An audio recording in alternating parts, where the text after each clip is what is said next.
Salut les lecteurs, une belle lame d'écrivain aujourd'hui. Le professeur Fabiani, chef de service en cardiologie à l'hôpital Georges Pompidou, publie Histoire insolite de la médecine, tome 2. Ça commence comme ça, il reçoit Ariane, jeune fille de 23 ans, qui veut faire un stage de plongée. Ariane est fatiguée, il demande une échographie cardiaque. Le coup près tombe, cardiomyopathie. Autrement dit, diagnostic sans appel, il faut changer le cœur. Elle s'en va en claquant la porte du professeur. Son cœur lui va très bien, dit-elle. Ariane, le fil d'Ariane de ce livre, dont l'histoire revient à peu près tous les 3 chapitres. Dans un suspense tendu, va-t-elle s'en sortir?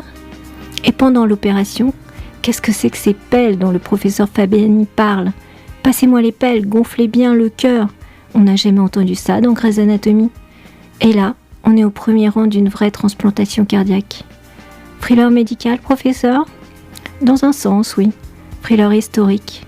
Dans un autre sens aussi. Des histoires inédites. La première greffe du rein exécutée en 1952 par le professeur Amburger, père de Michel Berger. Comment ça s'est passé? Un jeune homme tombe d'un échafaudage. Ses reins sont foutus. Sa mère lui donne un rein. Il est greffé.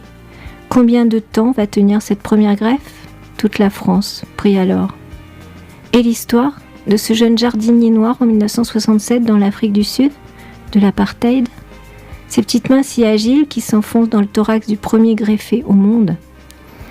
On l'appelait alors, ce petit jardinier, le docteur Naki. Et si c'était lui, et non pas Chris Barnard qui aurait effectué la première greffe du cœur? Insensé, non? Lisez, vous verrez.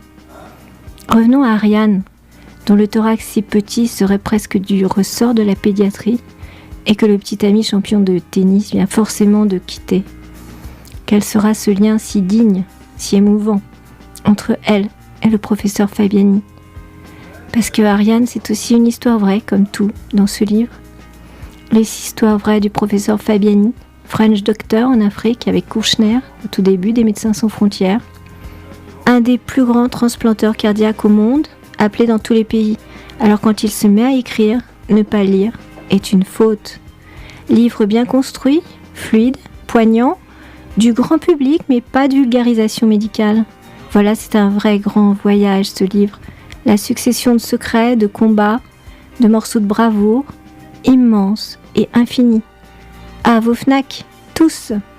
Ces histoires insolites qui ont fait la médecine tome 2 par Jean-Noël Fabiani aux éditions Plomb. Ciao! C'était Annick Pérez pour Culture Week.